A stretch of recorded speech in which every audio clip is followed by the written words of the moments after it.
Olá galera, todos bem? Espero que sim, espero que estejam aí preparados, espero que estejam estudando, já que nós estamos aqui para fazer a nossa última revisão deste ano de 2020, onde iremos tratar sobre a região Centro-Oeste, né? A última região do Brasil em que estudamos, analisamos aí as suas características naturais, o seu processo de povoamento, as suas atividades econômicas, né, de que forma elas são desenvolvidas, e analisamos também a presença aí dos povos e comunidades tradicionais, né? Então nós vamos fazer essa revisão dessas características da região Centro-Oeste. Acompanhe comigo que a nossa prova está logo ali, viu? Acontecerá no dia 18.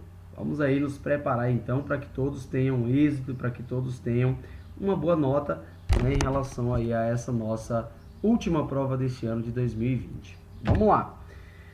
Bem, tratando-se aí da natureza da região, nós vamos falar principalmente do relevo, da hidrografia, do clima e da vegetação, certo? A gente analisou que o relevo da região Centro-Oeste ele é bem parecido com o relevo brasileiro, né? Segue as mesmas características. Quais são? Nós vamos ter aí a predominância do planalto, né? São planaltos de baixas altitudes. Nós vamos ter a presença de planícies, e aí nós vamos destacar a maior planície alagável do mundo, que é o Pantanal. E nós vamos ter também a presença aí de depressões. Na imagem é possível a gente identificar esses planaltos, né, de baixas altitudes e as respectivas depressões. Quando a gente fala em depressões no Centro-Oeste, nós estamos falando aí de depressões relativas, certo? Ou seja, só se constitui uma depressão em relação às suas áreas vizinhas. Tudo bem? Acerca da hidrografia, nós vamos observar que vai haver uma disponibilidade muito grande de água, né? Importantes bacias hidrográficas, e elas são importantes tanto na produção de energia, como também na navegação e no transporte de pessoas e de mercadorias. Acerca do clima, nós temos o clima tropical, sendo o clima predominante, pegando principalmente a parte central da região Centro-Oeste. O clima equatorial, que vai ser o clima presente na faixa de transição entre o Centro-Oeste e o Norte, né? Um pouquinho mais acima, é a faixa onde vai pegar aí as características da floresta amazônica. E no extremo sul do Centro-Oeste, nós vamos ter a presença do clima subtropical. Tá aí a distribuição climática da nossa região. Acerca da vegetação, a gente analisou também características importantes que diz respeito ao Pantanal e ao Cerrado, né? O Pantanal, que é o bioma marcado aí pela presença de uma grande área de planície drenada por muitos rios, e onde há espécies vegetais e animais da Mata Atlântica, da Floresta Amazônica e do Cerrado. Então observe aí o seguinte, nós vamos ter uma grande, né, diversidade de animais e vegetais aí dentro do Pantanal. Nós vamos ter também a presença do Cerrado, né? Sua principal característica é a predominância de espécies rasteiras com pequenos arbustos e árvores tortuosas. Tá aí então aí a presença, as características da vegetação do nosso Centro-Oeste. Vamos lá, vamos aqui observar então o processo de ocupação dessa região. Nós vimos que a região Centro-Oeste foi a última a sofrer o processo de ocupação intensa no Brasil, né? Ou seja, todas as outras regiões já haviam sido povoadas, ficando o Centro-Oeste para o final. Mas como começou, professor, o processo aí dessa ocupação? Como deu início à ocupação dessas áreas? Nós falamos sobre entradas e bandeiras, né? Atividades aí dos colonizadores para capturar indígenas ou em busca de pedras preciosas. Essas atividades deixavam, né, o litoral, esses sujeitos deixavam o litoral e iam para o interior em busca desses produtos, em busca dos índios ou então dos produtos, no caso aí as pedras preciosas, o ouro, certo? A prata e etc. Então nós vamos observar aqui o seguinte, que essas entradas favoreceu aí o crescimento do território brasileiro e consequentemente favoreceu aqui também o processo de ocupação do Centro-Oeste. Percebo que ainda trata-se de uma ocupação simples, uma ocupação modesta. Vamos lá. Para efetivar esse processo de ocupação, algumas medidas tiveram que ser tomadas, né? A gente observou que houve a criação, a interligação da região centro-oeste com as outras regiões a partir da criação da ferrovia, certo? E aí nós vamos entender também que a criação de Brasília, que visou não só interligar o centro-oeste com o restante do país, mas visou também mudar, né, a capital do Rio de Janeiro para Brasília, para o Distrito Federal, melhor dizendo. E aí nós vamos ter essa importância da criação de Brasília, uma cidade planejada, uma cidade, né, que a gente observa aqui na primeira imagem, apresentando uma organização no que diz respeito à sua estrutura física, uma cidade que foi construída por imigrantes, né?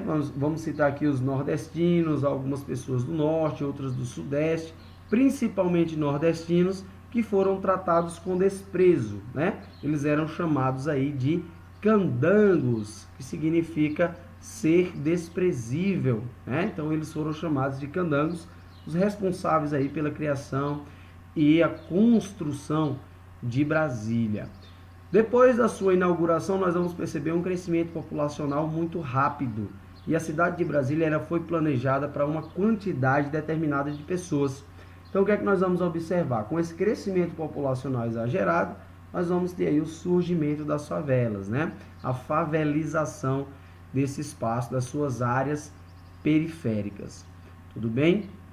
No mais, citar a importância da infraestrutura gerada para interligar o estado de Goiás, né, o Distrito Federal, às outras regiões do Brasil, que vai favorecer futuramente aí o processo de desenvolvimento das indústrias. Vamos lá. Crescimento rápido, né, aí dessa cidade. Então é justamente isso que nós acabamos de falar, o processo de favelização. E aí nós vamos notar o seguinte: o estado de Goiás, o Distrito Federal e Brasília em si tiveram um crescimento muito rápido. Porém, a gente percebe que o Mato Grosso e o Mato Grosso do Sul ficaram um pouco desassistidos, né? Ficaram com povoamento ainda tímido. O que é que vai acontecer? O governo vai facilitar o processo de expansão da fronteira agrícola, que é a liberação para o desmatamento, né, a retirada de espécies nativas para o desenvolvimento da agricultura e da pecuária. Então nós vamos ter na região centro-oeste o avanço do agronegócio, principalmente nessas regiões de Mato Grosso e Mato Grosso do Sul. Vai aumentar o PIB brasileiro, sim, com certeza, mas vai trazer também alguns problemas ambientais, a perda da biodiversidade, o empobrecimento do solo e a contaminação aí das nossas águas, certo? Então esse processo de modernização da abertura para aumentar o povoamento da região centro-oeste aumentou a economia, mas trouxe prejuízos ambientais.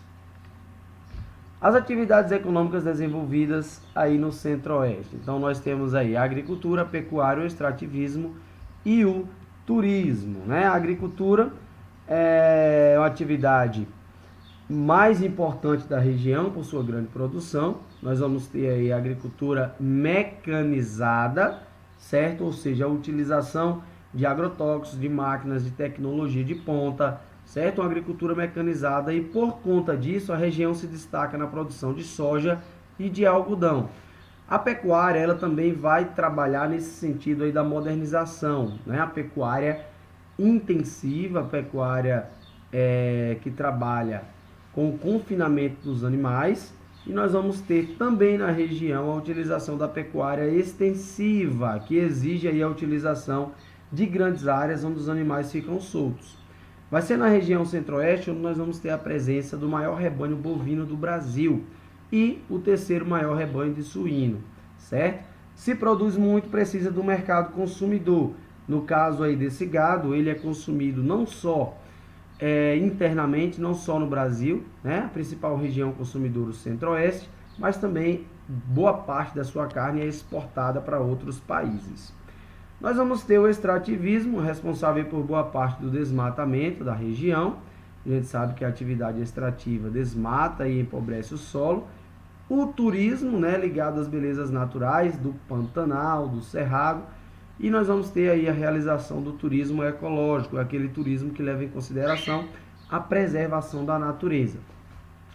Como atividades econômicas, a gente pode citar também a indústria, né? Nós vamos destacar principalmente a indústria dentro do estado de Goiás e no Distrito Federal, certo? Então, nessa área, nós vamos ter aí as áreas mais industrializadas da região centro-oeste. Mato Grosso e Mato Grosso do Sul estão ligados mais aí a essas atividades do setor primário, né? Agricultura, pecuária e o extrativismo, tudo bem? Então, vai se destacar aí o Distrito Federal nas indústrias e na prestação de serviços e o estado de Goiás. Beleza? Vamos lá, comunidades tradicionais. Sobre as comunidades tradicionais, a gente sabe da importância e de como essas comunidades tradicionais elas vivem ligadas diretamente à natureza, né? Então eles habitam em áreas de cerrado, de floresta e as áreas do Pantanal. Vão sobreviver dos recursos da natureza.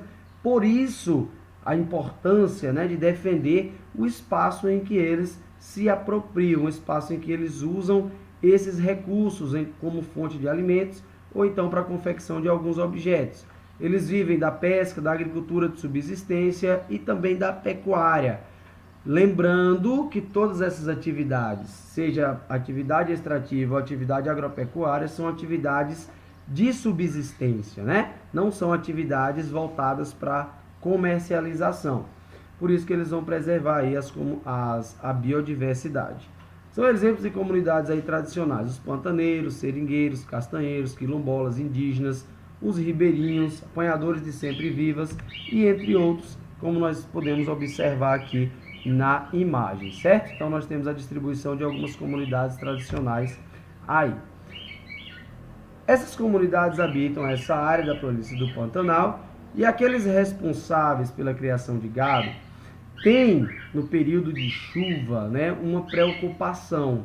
Percebo que a planície do Pantanal ela é facilmente alagável.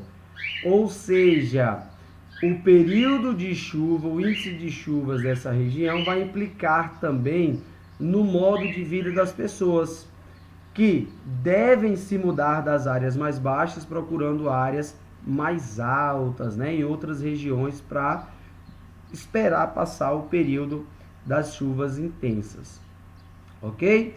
Então é a maior planície inundável do mundo e área de drenagem das águas da bacia do rio Paraguai, cuja baixa declividade favorece a inundação de grandes áreas nos períodos de chuvas mais intensas, ok? Então mudando aí o ritmo de vida dessas pessoas que habitam o Pantanal. Gente, essa foi a nossa revisão, espero que vocês estejam estudando, deem uma olhada nos PCDs anteriores, leiam o módulo, né? Façam as atividades, deem uma olhada nas questões que nós corrigimos e joguem duro na prova, dia 18, certo? Espero que todos tenham aí um bom resultado. Muito obrigado pela participação de vocês. Trago aqui, para finalizar, né, esse nosso bate-papo, os problemas ambientais causados por esse processo e as soluções, certo? No caso, a utilização aí da agricultura orgânica e a agroecologia, que vão funcionar como soluções dentro, né, do centro-oeste por conta do grande crescimento do agronegócio. Essas atividades elas não são muito lucrativas, por isso não é do interesse aí dos agricultores, né, e dos empresários que estão desmatando cada vez mais para produzir dentro do centro-oeste. Muito obrigado a todos. Um forte abraço e boa prova!